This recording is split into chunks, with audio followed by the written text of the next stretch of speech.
Assalamualaikum warahmatullahi wabarakatuh. Halo semuanya, perkenalkan nama saya Vivin Afifah Aprilia, NIM 2504 1450 168. Di dalam video kali ini, saya akan membahas tentang naat man'ut. Nah, naat man'ut yaitu hubungan antara kata sifat dan kata benda di dalam bahasa Arab. Materi ini sangat penting karena sering muncul di dalam teks percakapan dan juga di dalam kajian bahasa Arab. Nah, kita di sini akan membahas dimulai dari pengertian, fungsi, syarat-syarat kesesuaian, dan juga contoh-contoh di dalam harokatnya. Yuk, simak di dalam penjelasannya. Di sini saya akan menjelaskan tentang pengertian dari naat man'ut. Di dalam ilmu nahwu, terdapat dua unsur penting, yaitu naat dan man'ut. Keduanya berfungsi memberikan kejelasan pada sebuah kalimat dengan cara menghubungkan antara kata benda, yaitu man'ut, dan kata sifat yang menerangkannya, yaitu naat. Nah, pengertian dari man'ut sendiri yaitu kata benda yang ingin dijelaskan, dibatasi, dan juga diperjelas dengan suatu sifat. Sedangkan pengertian dari naat yaitu kata sifat yang menerangkan keadaan, ciri, bentuk, dan kualitas dari man'ut. Nah, sekarang di sini kita lihat contoh dasarnya. Di sini ada al-waladu zakiyu. Al-waladu di sini bersifat man'ut, yang artinya anak laki-laki. Sedangkan zakiyu itu bersifat naat, artinya yang cerdas. Jadi di sini kita bisa menyimpulkan bahwa naat itu sifat, sedangkan man'ut itu adalah benda yang disifati. Yang kedua, di sini saya menjelaskan tentang fungsi dari naat man'ut. Nah, di dalam slide ini terdapat dua macam. Yang pertama, memberikan informasi tambahan untuk menjelaskan kata benda lebih detail. Contohnya, di dalam slide ini terdapat kitabu mufidun. Nah, kitabu mufidun ini mempunyai arti buku yang bermanfaat.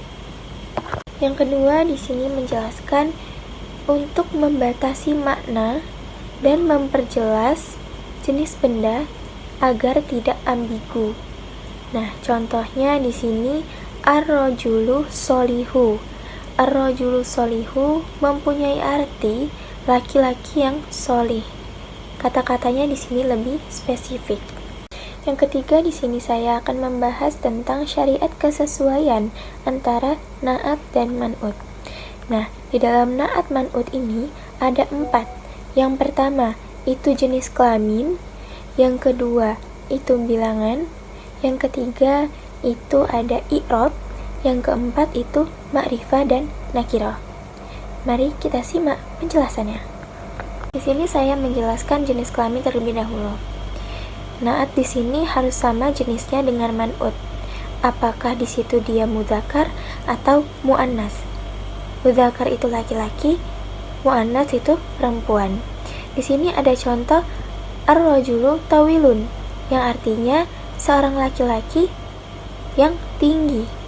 Nah, ar-rajulu itu mudzakkar, tawilun itu sifat mudzakkar. Nah, contoh yang kedua di sini sama. Imra'atu tawilatun, yang artinya seorang perempuan yang tinggi. Imra'atun di sini muannas dan tawilatun di sini sifat muannas. Karena di situ ada tak marbuthahnya. Nah, kesimpulannya di sini, kalau di situ dia perempuan, berarti sifatnya juga perempuan. Tetapi kalau di situ dia laki-laki, sifatnya juga laki-laki. Lanjut ke bilangan. Nah, naat di sini mengikuti jumlah man'ut, mulai dari tunggal, musanna, dan jamak. Nah, di sini ada 3 contoh. Yang pertama, kitabun jadidun, yang artinya sebuah buku baru. Nah, di sini tunggal bertemu tunggal. Yang kedua itu kitabani jadidani, yaitu 2 buku baru. Di sini dia musanna bertemu musanna karena akhirannya itu ada ni. Contoh ketiga yaitu kutubun jadidatun, artinya buku-buku baru. Nah, di sini jamak bertemu jamak. akhiran ta menunjukkan jamak muannas. Nah, jadi kita bisa di sini disimpulkan bahwasanya jumlahnya itu harus sama. Tidak boleh benda tunggal disifati dengan sifat jamak. Dilanjut dengan i'rab.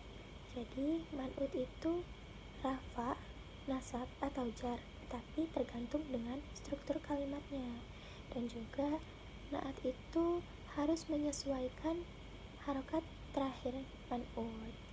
Kalau ja'a thalibu itu rafa, tetapi kalau ra'aitu thaliba itu nasab. Dan marortu thalibi itu jar. Jadi kesimpulannya, harokat akhir naat itu selalu mengikuti harokat akhir man'ut. Lanjut ma'rifah dan nakirah. Nah, di sini ada contoh ar-rajulu.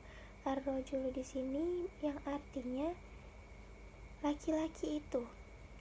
Nah, berarti di sini naatnya juga harus ma'rifah, yaitu as-solihu. Jadi ar-rajul solihu. Begitu juga dengan nakirah. Nakirah itu rojul. Kalau misalnya di situ bermakna rojul yang artinya seorang laki-laki, berarti naatnya itu harus nakirah, yaitu solihu. Jadi tidak boleh man'ut itu diberi naat nakirah atau sebaliknya. Yang keempat, saya di sini akan menjelaskan tentang jenis-jenis naat dan man'ut. Nah, jenis-jenis naat man'ut ini terdiri dari dua jenis. Yang pertama itu naat hakiki, dan yang kedua itu naat sababi. Al-baitul kabiru. Al-baitu di sini bersifat man'ut, yang artinya rumah. Sedangkan kabiru di sini bersifat naat, yang artinya besar. Nah, jadi sifat besar di sini langsung menunjuk mengenai ke rumah. Maka ini disebut naat hakiki. Sedangkan naat sababi yaitu sifat yang tidak langsung mengenai man'ut, tetapi menjelaskan sesuatu yang berhubungan dengan man'ut, seperti anggota tubuh atau sesuatu yang dimilikinya. Nah, contohnya di sini marortu birrajuli jamili wajhuhu. Aku melewati laki-laki yang indah wajahnya. Nah, rajulu di sini dia bersifat man'ut, artinya laki-laki. Sedangkan jamili itu naat sababi, yang artinya indah. Wajhuhu itu yang dijelaskan, yang artinya wajah. Nah, naatnya di sini jamili, yang artinya indah. Tetapi di sini bukan membicarakan tentang laki-laki langsung, akan tetapi melainkan menjelaskan tentang wajahnya laki-laki tersebut, karena sifatnya mengenai sesuatu yang terkait di dalam man'ut. Nah, ini disebut dengan naat sababi. Jadi kesimpulannya, naat adalah kata sifat yang menerangkan, sedangkan man'ut adalah kata sifat yang diterangkan. Nah, kedua halnya ini selalu berjalan di dalam 4 hal.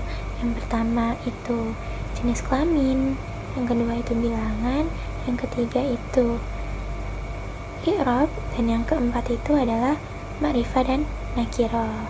Nah, hubungan ini membuat kalimat menjadi jelas dan spesifik. Cukup sekian video kali ini. Banyak kurangnya saya minta maaf. Assalamualaikum warahmatullahi wabarakatuh. Terima kasih. See you next time.